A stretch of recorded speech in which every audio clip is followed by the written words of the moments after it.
Բարև բոլորին, մենք այսօր բարելու ենք մեր podcast-ը անգլերեն, որտեղ ունենք շատ յուրահատուկ հյուր. I would like to ask you to introduce yourself so our guests know who you are and why you are here. Okay, my name is Lizzy Vartanian. I'm an embroidery artist and teacher, Armenian from London.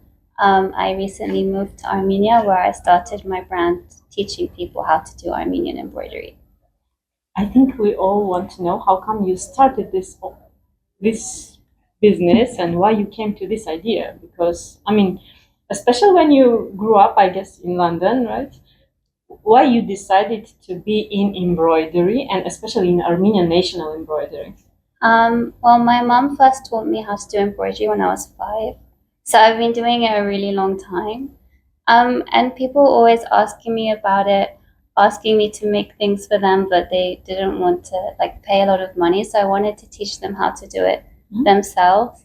And also in the UK, at least, a lot of different cultures have things like this, like Palestinian embroidery, Japanese embroidery, but no one knew about Armenian embroidery. So I wanted to teach them because we have such a rich culture of textiles and crafts and embroidery. So this is why I made it. That's an important thing to mention. She's also giving master classes and teaching kids and adults, right? Yeah. And how you do this? I mean, how it goes? So normally what I do is before I teach anything how to do it technically, I have a presentation talking about where the embroidery comes from, how it's changed over time so people get an idea of the context of where it comes from. Then I show them some examples and then I teach them how to do it. May I ask you to introduce one of your special embroidery kits? Yeah. I mean, you have 5 of them, right? I have 5, yeah. Do you have one in particular that you want yes, to look I at? love the kit set because, I mean, I have kids and it's really important for me. I always want to find something special for them to learn and to enjoy entertain themselves. So this one is special for me. Okay. But do you want to start with this one? Yeah, let's start with this one. So it has a box with the patterns inside. So there's 3 different patterns, and the kids' kit is actually in Armenian, English, and Russian. That's important. In 3 languages. This one is in 3 languages. So there's a stitching guide with pictures to explain exactly how to read the pattern and how to do it. So basically, when you are 0 in embroidery, you can start with this. Yeah. So it's supposed to be easy. And then pattern cards. So it's a prince, a princess, and then the Armenian flag cards. That's too cute. And it's also in 3 languages. And then the threads. So it's 6 colors. The colors of the patterns. The safest needle I could find. I mean, I advise it for kids 8 up, with an adult, just to be safe. Or to be supervised. Yeah, to be supervised. And then these frames. So exactly 3 frames for these 3 patterns. And then you can tie them up and hang it on your door or as decoration or anything. Absolutely adorable. Yeah. I love it so much. And I would like to ask you also about adult kits. Yeah. Because they are particular. Every box, each box is particular. Yeah. So the 4 adult kits are based on embroidery from different regions of Western Armenia. You can look at this. This is the newest one if you want. So this is from Marash, which is probably the most famous Armenian embroidery, I think. It is. So I would say it became popular. In the last decade, I guess. Yeah. So there's a stitching guide with step by step how to do the embroidery. Then there's also a booklet about the history, where it comes from, how it was done over time. Then I have pattern cards for people to recreate a needle. So full set. 5 different threads. And then a fabric which has the patterns drawn on already. It's really nice. Really, really nice.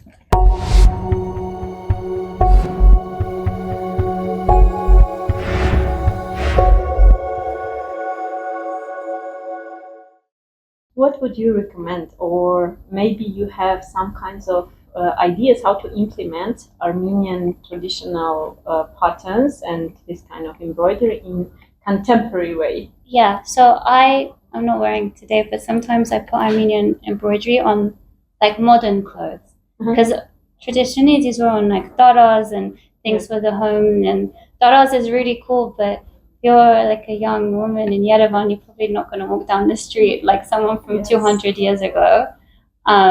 So it's really simple to put it on your clothes, or even just like changing the colors, because like historically they were in darker colors, like dark reds and greens, and sometimes it's nice to have pink embroidery. Yes, absolutely. I noticed that we are trying to use a lot of like dark colors and more into traditional way, but why don't we try to use it in a contemporary way? Because sometimes we have to develop our culture, right? Yeah. It should not be stuck in one point. Yeah, and you're still celebrating the culture. Like it's still Armenian. It's just using different colors, you know.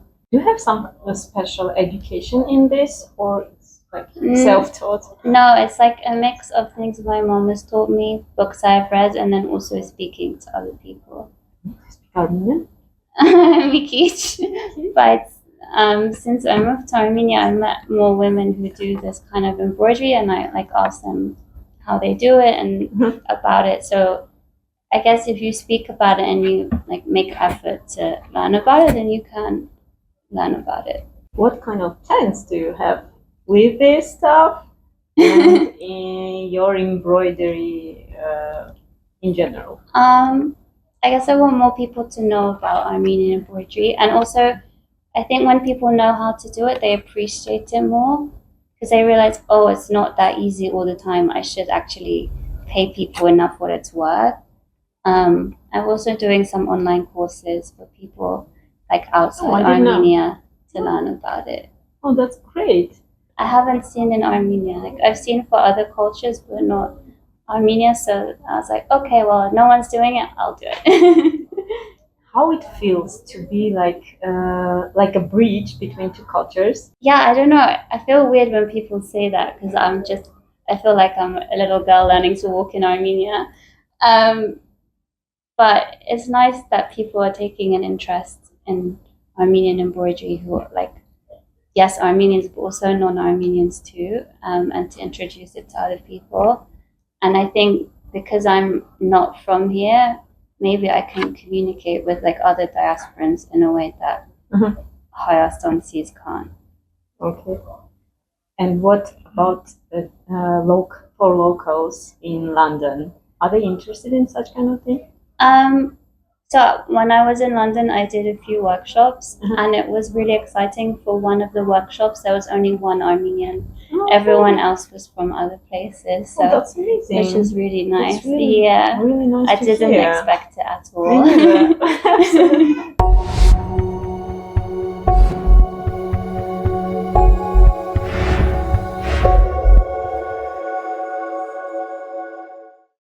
Մենք ունենք նոր մասնակից։ Մեր փոքրիկ CEO-շեյին ուզում եմ մասնակցի մեր ինտերվյուին. Is it easy to teach kids? I've done it once. What? So, yeah. In a way, like if they're interested in a small group, they take it slow. Like I feel like once they get into it, normally they're really interested. So I taught my friend's daughter. I gifted her a box, and we didn't finish it.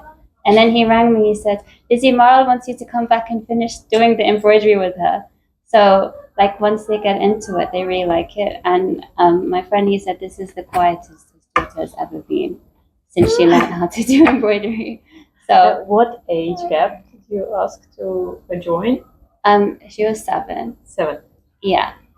And it's also like really good for like thinking and like using their hands, because you have to count, and like it's not just like making art, they're also like learning how to do a new skill.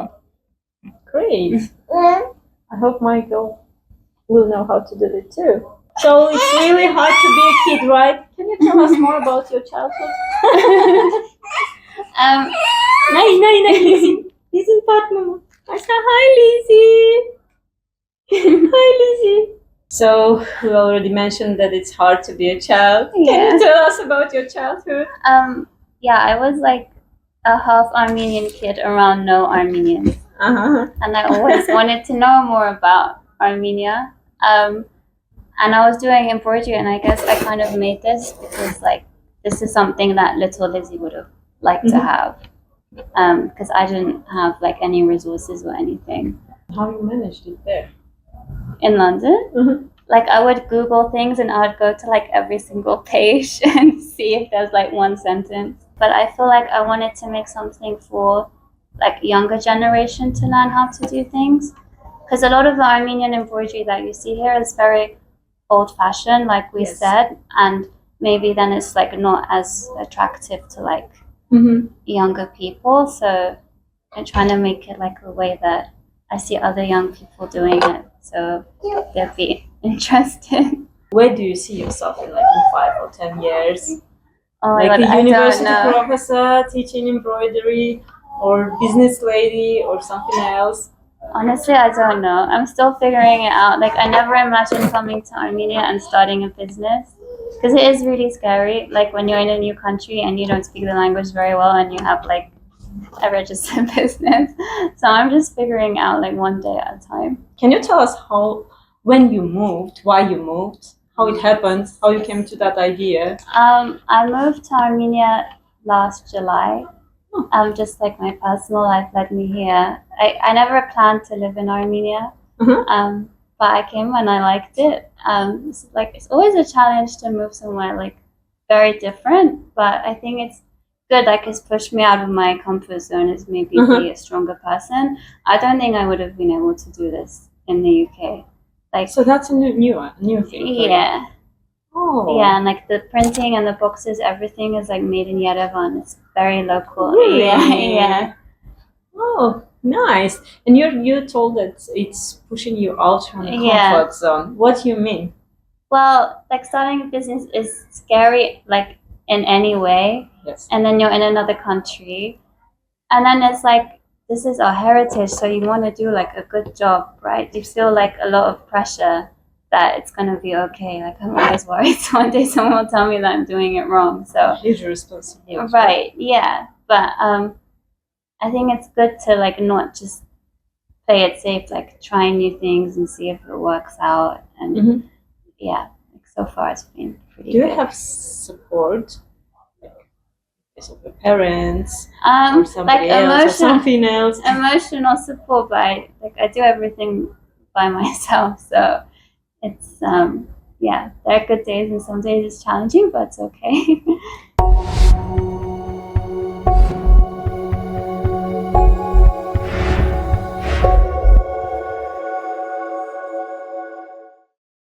I plan to develop it in a big company. I don't know. We'll see like how popular it is. Like I don't really know like what the next step is going to be. I'd like it to be like, because at the minute everything is from here. I would like it to be in places where they have big Armenian diaspora, like in the US. Like most people who buy this are in the US, so I haven't really been to the Armenian community there, but I know that they're really hungry to learn about things like this. So that's true. Yeah. Do you have the same or even less interest in London culture, in English culture? Have you tried their embroidery? Weirdly, I know a little bit, but I think if you're from a place, maybe you don't notice these things as much. Because my mom is Lebanese Armenian, so she moved to London in her 30s, and now she's learning about British embroidery, and I haven't really been interested ever, and maybe it's a similar thing that she's not really from the UK, so she's taken an interest, whereas I'm like, well, it's everywhere kind of thing. So yeah, it's kind of weird how we've switched in that way. Great. And how's your father about this idea? So my dad is very English. He's not the most interested in Armenian things, but he doesn't care, right? No, but I think he's like, when I told him it was going to be in a shop, he was like really happy. So yeah. I noticed that you are very active in social media. Social media, yes, and you are into this very deeply, and you're making really good reels and so on. Can you tell us more about this? Well, I saw that other people were making educational reels, but there wasn't really any about Armenian embroidery. So they're not super long, but like an introduction to different styles of Armenian embroidery. Sometimes I've collaborated with other people, like maybe like 30 seconds about like the key features of different styles of Armenian embroidery in English, but with Armenian subtitles. So I'm trying to have like English speaking and Armenian speaking audience. Maybe the next thing is to translate these into Armenian. Yeah, I think it can be useful. Yeah. And I plan to make some kind of collaboration with, I don't know, with schools, universities, educational I don't centers. know, because like as much as I know a lot, like I'm not an academic, so I don't know if I'm supposed to position myself that way. Like I'm just someone who is really interested in this, and I want to share what I'm learning. Like I know a lot, but I'm not an expert, so like whenever I learn something new, I'm sharing it so that more people learn about it. Yeah, maybe one day, but I'm not sure just yet. Basically, with Marash embroidery, you can't see it from the back. Yes. So they called it secret sewing because unless someone explained you how to do it, you couldn't turn it over and work out how it was made. So for most embroidery, you could probably turn it over and kind of work out in your head if you know about embroidery. With Marash, there's hardly anything on the back of it. So they called it secret sewing. And now it's revealed. Yeah. And you're revealing it to public. Yeah, so like basically on Marash, they kind of embroider like a frame and then they weave the pattern like on top. So it's kind of like how you manage it? How you do it? It's like you make like a grid, like diamonds, and then you do a second layer where the woven bit is in between, and that's why it looks like crosses. Like, so we can start on this line. So.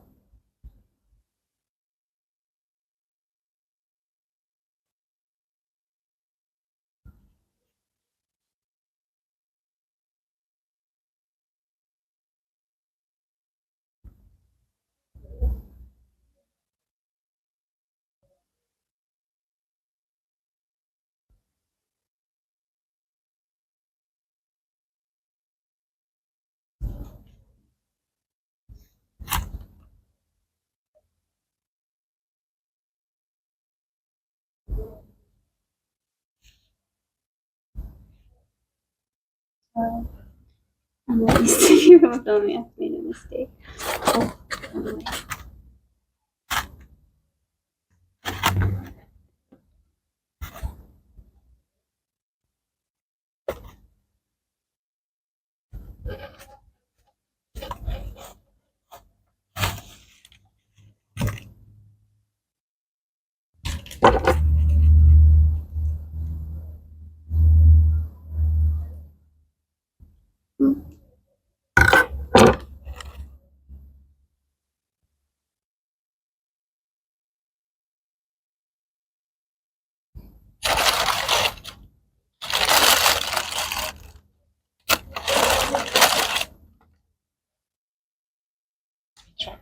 What? Yeah, sorry.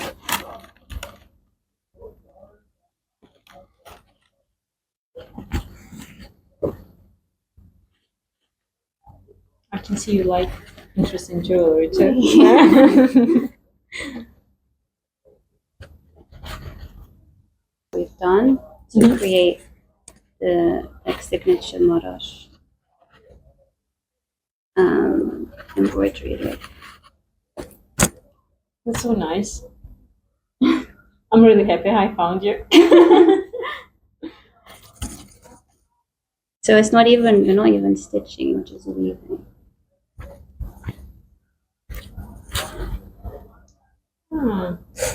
So from the back the whole time, this is what you're going to see. And from backside we finished. I can really go and just like on the front, gaps. So it's kind of between like cloth and thread Right, yeah. Right, yes. Totally.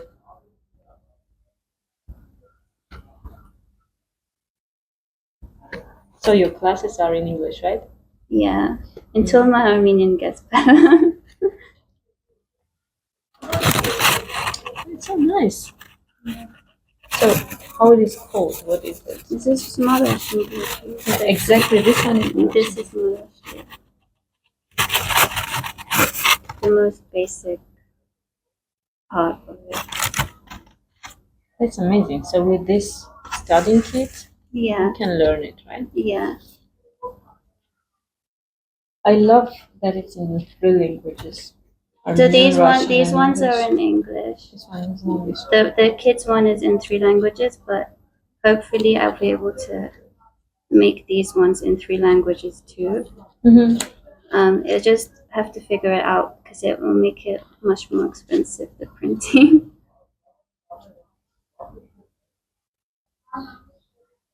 It looks so complicated for me because I mean you are doing something and we get a beautiful pattern in the end. To be honest, for me, Marash was the hardest one to learn. What would you thank God for mostly? Oh wow, that's so many things.